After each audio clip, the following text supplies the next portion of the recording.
कहानी की शुरुआत होती है एक रेगिस्तान से, जहाँ दो आदमी एक खास किस्म के लिजर्ड यानी बड़े छिपकली पकड़ने आए थे। एक आदमी अपना जाल वहाँ बिछाकर एक लिजर्ड को पकड़ लेता है। तभी दूसरा आदमी जमीन पर डेंजर जोन लिखा हुआ देखता है, जिसका मतलब था कि यहाँ पर खतरा है और इंसानों का आना यहाँ पर मना है। तभी देख वो अपने साथी को यहाँ से निकलने का कहता है और फिर जब वो अपना बिछाया जाल निकाल ही रहा था कि तभी उसे अजीब सी आवाज सुनाई देती है। वो चेक करने जब आगे जाता है तो देखता है कि वहाँ एक काफी बड़ा गड्ढा है। उसे काफी अजीब लगता है कि इतना बड़ा गड्ढा आखिर रेगिस्तान के बीचों बीच होने का मतलब क्या है। मगर तभी वो देखता है कि उसका साथी अचानक से उस गड्ढे से बाहर आता है। वो काफी डरा हुआ था और मदद मांगने लगता है। इससे पहले कि वो कुछ समझ पाता तभी नीचे से एक काफी बड़ा क्रिएचर खींचकर उसे अपने साथ ले जाता है। ये देख वो डर जाता है और अपना बाइक लेकर वहाँ से निकलने लगता है, लेकिन मुसीबत बाइक चलती ही नहीं। और फिर तभी उस क्रिएचर का बड़ा सा हाथ बाहर आकर इस आदमी को भी पकड़ लेता है और खींचकर गड्ढे में अपने साथ ले जाता है। और इसके बाद हम दो सिंगर्स को देखते हैं जो बहन भाई थे और एक साथ एक क्लब में गाना गा रहे थे।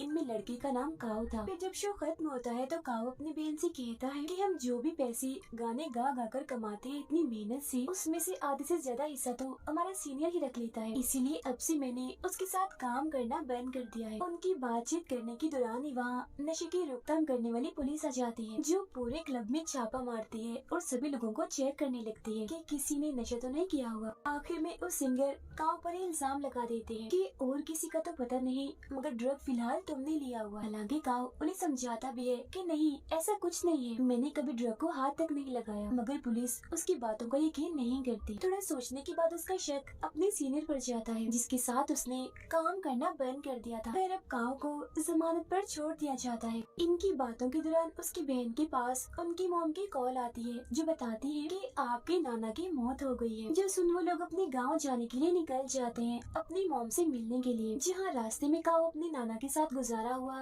बचपन का वक्त याद करने लगता है, जब उसकी नाना उसे जमीन से खुदाई करके पानी निकालना सिखा रहे थे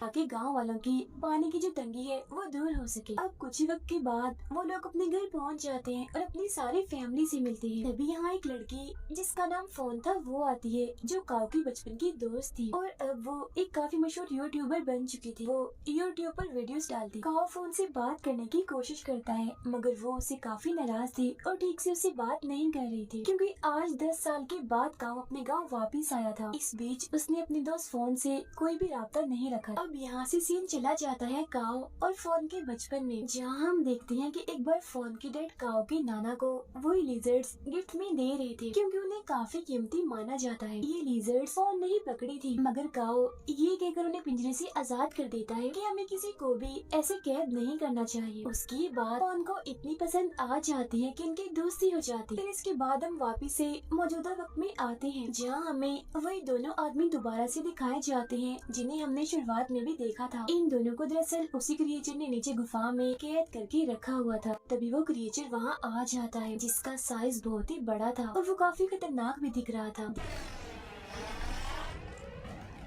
देखते ही देखते वो इन दोनों आदमियों को मार देता है। काव अपने दोस्त फोन के यूट्यूब वीडियोस देखने लगता है, जहाँ फोन अपने 8 मिलियन फॉलोअर्स होने की खुशी में एक मुकाबला रखती है, जिसमें वो बताती है कि अगर कोई मेरे गांव की जमीन को खोदकर सबसे पहले पानी निकालेगा तो वो इस मुकाबले को जीत जाएगा और उसे बहुत सारा पैसा मिलेगा। ये बात काव अपनी बहन को भी बताता है, जिस पर वो कहती है अरे वाह, तो फिर हमें भी इस मुकाबले में हिस्सा लेना चाहिए, जिस पर वो भी मान जाता है। जिसके बाद ही दोनों एक लड़के जो काव का दोस्त होता है उसे भी अपने ग्रुप में शामिल कर लेते हैं। ये लोग वहाँ जाते हैं जहाँ पर फोन ने ये मुकाबला रखा था, लेकिन वहाँ पर तो पहले ही काफी सारे लोग आए हुए थे जिन्होंने इस मुकाबले में हिस्सा लिया था। सारे ग्रुप्स को एक नक्शा और एक फ्लेयर गन दी जाती है। फ्लेयर गन का इस्तेमाल उन्हें तब करना था जब वो पानी निकालने में कामयाब हो जाए। इसी बीच वहाँ एक काफी अमीर लड़का भी आता है, जिसका अपना काम भी जमीन के नीचे खुदाई करवाने का था। वो फिर फोन के पास जाता है ताकि इस मुकाबले में हिस्सा ले सके, मगर वो तो उल्टी उल्टी बातें करने लगता है उसके साथ। पर तभी काव इधर आकर उसे रोक देता है, जिसकी फौरन बाद फोन फ्लेयर गन चलाकर इस मुकाबले को शुरू कर देती है।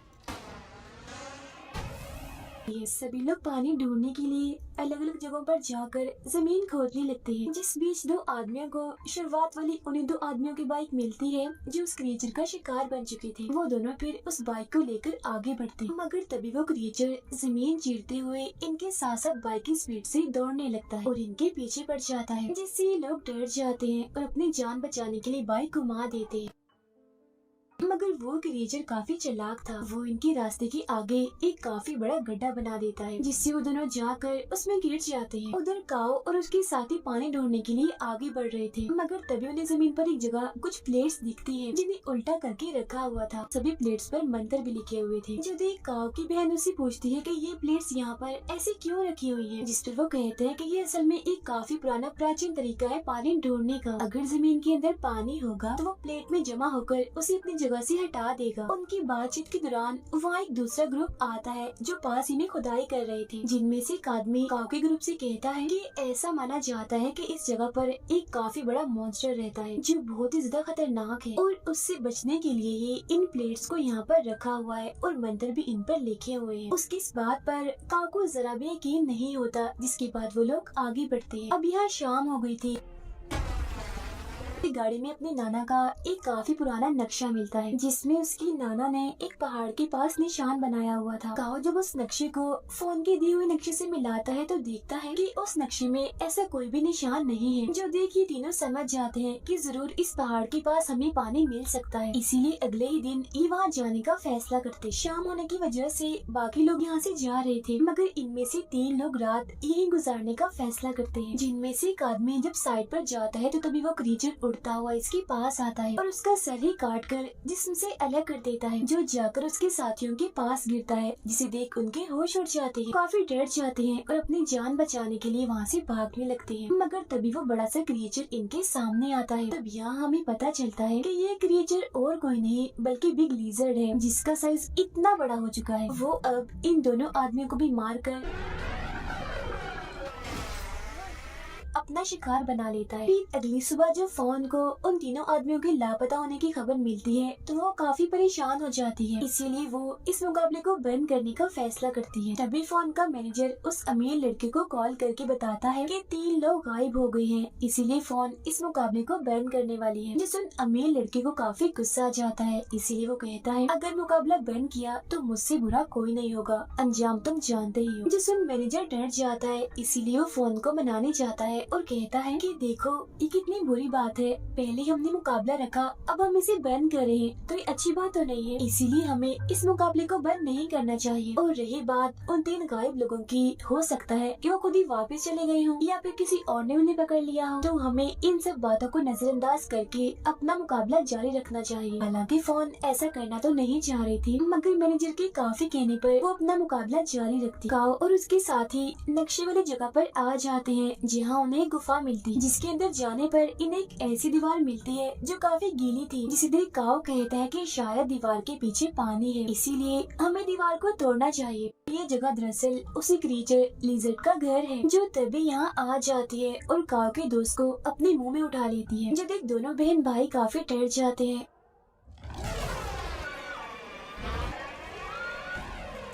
और अपनी जान बचाने के लिए गुफा से बाहर आ गए थे। फिर वो बाकी लोगों के पास जाकर सबको इस क्रिएचर के बारे में बताने लगते हैं, मगर कोई भी इनकी बातों को यकीन नहीं करता।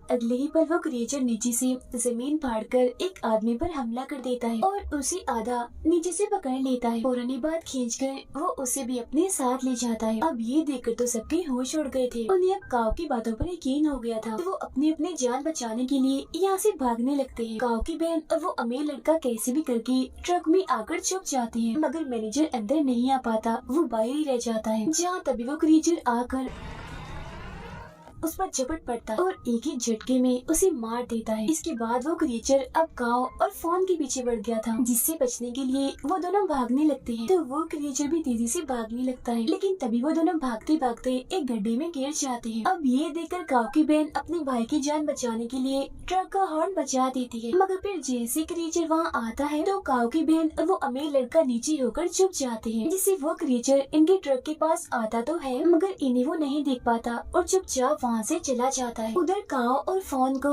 जल्द पता चल जाता है कि हम और कहीं नहीं बल्कि उस क्रिएचर की गुफा में आगे गिरे हैं। मगर जब भी थोड़ा आगे जाते हैं तो इन्हें वहाँ उस क्रिएचर के बहुत सारे अंडे दिखते हैं। यही इन्हें काओ का दोस्त भी दिखता है जो मरा नहीं था बल्कि अभी जिंदा था। क्रिएचर ने उसे भी उस मजबूत कवर में कैद करके रखा हुआ था। वो उसे वहाँ से बाहर निकालने की कोशिश करते हैं मगर नहीं निकाल पाते क्योंकि वो कवर उनसे टूटता ही नहीं। यहाँ उन्हें और भी बहुत सारे लोग दिखते हैं जो बिल्कुल ऐसे कवर में कैद थे। इन लोगों को दरअसल उस क्रिएचर ने अपने बच्चों को खिलाने के लिए रखा हुआ था। उधर काओ की बहन ट्रक से बाहर आती है तो देखती है कि वो क्रिएचर तो इनके ट्रक के ऊपर ही सो रहा है। वो चुपके से बगैर कोई शोर के आगे बढ़ती है और अमीर लड़के की गाड़ी में जाके बैठ जाती है। जिसके बाद वो अमीर लड़का भी ट्रक से निकलता है और अपनी गाड़ी की तरफ बढ़ने लगता है मगर तभी उससे आवाज पैदा हो जाती है जिससे वो क्रिएचर नींद से जाग जाता है और फौरन ही उस पर हमला कर देता है। वो उसे भी उठाकर अपनी गुफा में लाता है और उसी कवर में बंद कर देता है। काओ और फोन दोबारा से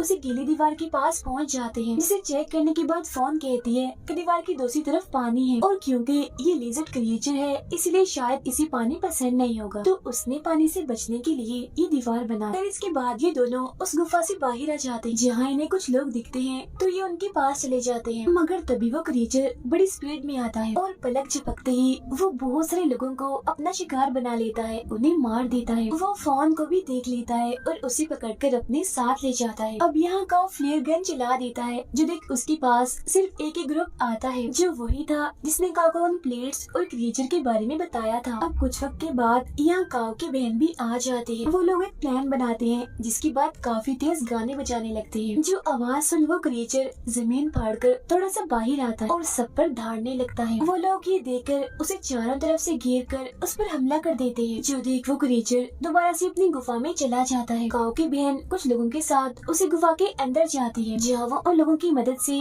कवर में फंसे हुए सभी लोगों को बाहर निकालती है। लेकिन वो जो अमीर लड़का था वो गुफा में से कहीं गायब हो गया था जिसे ढूंढने के लिए फोन चली जाती है। अब उस अमीर लड़के ने अपने साथ एक बॉम्ब ला रखा था जिसे ये लोग उसे गीली दीवार में लगा देते हैं। जिसके बाद काओ उसका रिमोट लेकर फोन और उस अमीर लड़के को ढूंढने के लिए गुफा के और अंदर चला जाता है। उधर फोन अमीर लड़के को ढूंढ ही लेती है मगर जब वो यहाँ से जाने लगती है तो वो क्रिएचर इनके सामने आ जाता है जिसे देख अमीर लड़का फोन को वहीं छोड़कर सिर्फ अपनी ही जान बचाने के लिए वहाँ से चला जाता है।